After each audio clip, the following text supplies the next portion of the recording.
Hey y'all, welcome back. And today we're going to be doing an updated everyday makeup with albinism routine. The reason why I was doing this is just because I've been just really trying to focus on having more fun again with the type of content that I post. And something that I enjoy is doing beauty content. I enjoy doing fashion content, and y'all like it. So let's get into it. Let's do it. And for the purposes of this video, we are going to do like a full glam. I just have like so much stuff right here. It's kind of ridiculous. But anywho, here's my face, clean. I started with the priming moisturizer from Merit. So I think I might just leave that on as is today. I don't want to put too much on because my skin's been like weird. Not like bad, but just like freaking weird. First, I want to go in, I want like full beat today, I think. So I'm going to go in with the Lawless Forget the Filler foundation. I have the shade 2F, which works pretty well. The only thing I don't like is the packaging. I don't know what happened to mine, but it ain't hitting like that. But this is an excellent, flawless foundation. I mean, this is just beautiful, honestly. I recommend this to everyone, and they actually also have a great shade range for my chocolate babes too and my brown girlies. So I can't recommend this enough for everyone, really. It's so good. Okay, y'all, from here on out, I'm gonna start speeding up this little video. What I really enjoy about this foundation is that it is incredibly flawless and it blends out seamlessly, and you don't necessarily need a lot. Like that was about 2 pumps on my hand, but it's a good 2 pumps that's going to cover every single crook and crevice, if you will, and it makes sure that all of my redness is covered. I'm not necessarily cool toned, but I do tend to have some redness, so I definitely enjoy doing my full glam beats and stuff like that, just because the canvas looks flawless, especially when I add on my bronzer and I add on my blush and my highlight. It's always very much giving. Next, I'm over here about to find some concealer. I couldn't figure out which one I wanted to use today. Also, y'all, these hair products I've been using have really been working. My edges actually were even worse than this, so I'm really happy that they're growing back in, so ignore that. But I went in with Creme by Hourglass and the Vanish Concealer. It's so good, so full coverage, beautiful blend, works seamlessly with other full coverage glam foundations as well. I tend to go a little bit lighter with my concealer just to add some highlights onto my face. I've been going back more and more lately to my beauty blender, just using a dampened sponge. In the past, I have been using a brush most recently. However, the blend that you get with a damp beauty blender is really unrivaled. Recently here, I've been going back to how I used to do my makeup when I did that first makeup with albinism video. The reason being because that makeup looked incredibly flawless. And since I've gotten more into makeup and I started trying different techniques, etc., the more I found that I've had issues with creasing and other stuff that I just didn't have previously. And so when I was having that really good flawless makeup, I was using a dampened beauty blender or a beauty blender in general. I also was baking, which y'all will see here in a second. For today's baking, I did something that I haven't been doing, and I never do actually, but it made sense once I explained. I actually used the pink powder from One Size by Patrick Starr. Then I added on top the Laura Mercier. I like this combo because I actually like the pink and the mutedness that the One Size gives and the mattifying. However, I really like the brightening and the smooth finish that the Laura Mercier gives. I just let that sit for a little while.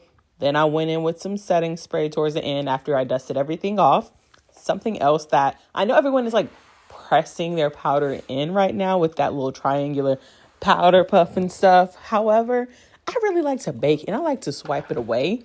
My face is on the drier side these days. It never used to be, but it is now. And I find that it looks flawless initially, but when I sweep off that excess powder, then I don't tend to get creasing or stuff in grooves and crevices. It doesn't look super cracked and dry over a long period of wear time. If you know me, you know I love some bronzer. I have been using the Chocolate Soleil from Too Faced. It just gives a really pretty bronzy, warm color. It's so nice. I tend to not use contour in any significant amount. I will do it on occasion, but like no one would know really. I tend to kind of contour and add dimension with my bronzer.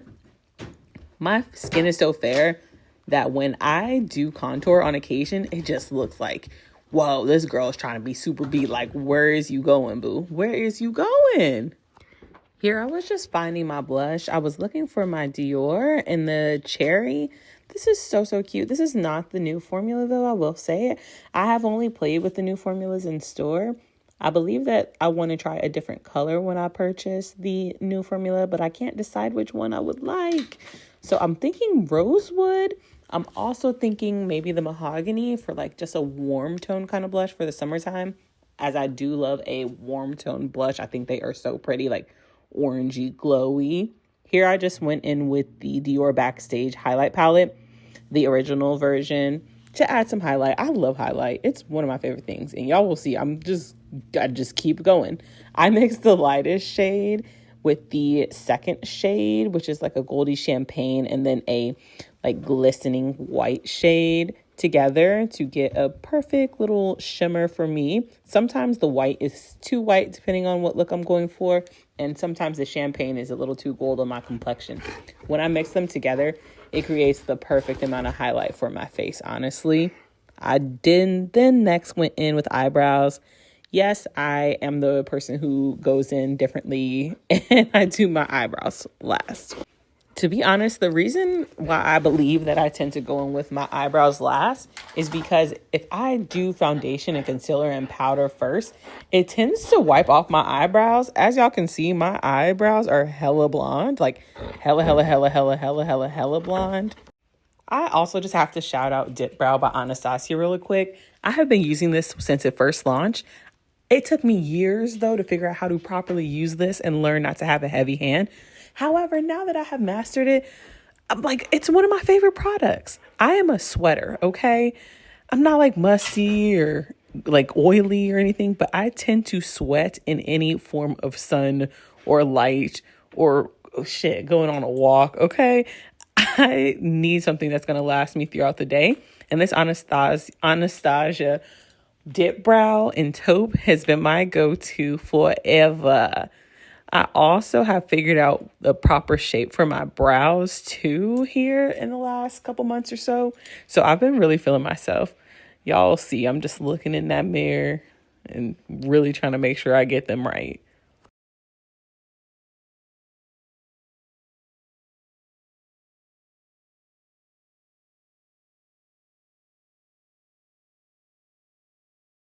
Next, you're going to see me just dusting away that setting powder, the One Size and the Laura Mercier. I really like to do that so that my makeup does not end up cakey and it lasts super duper long and no creasing, all of that good jazz. I went ahead and dusted that off.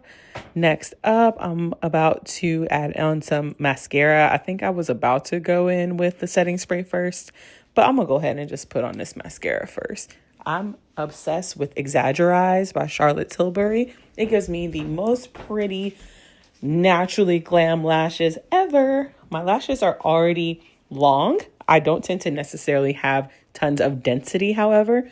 But when I put this mascara on, baby, you cannot tell me that that's not a natural wispy set, okay?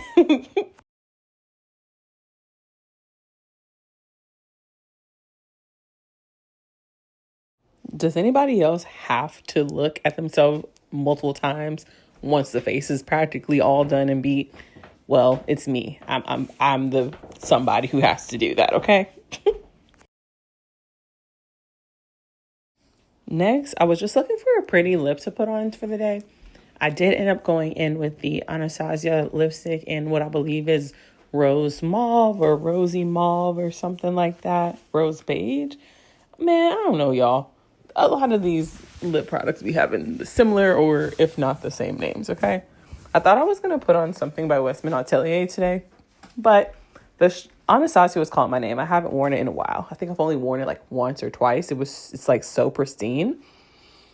But then when I put it on, it was a little bit more like reddy, salmony than I think I was going for today. So then I went in and I had to find some lip liner.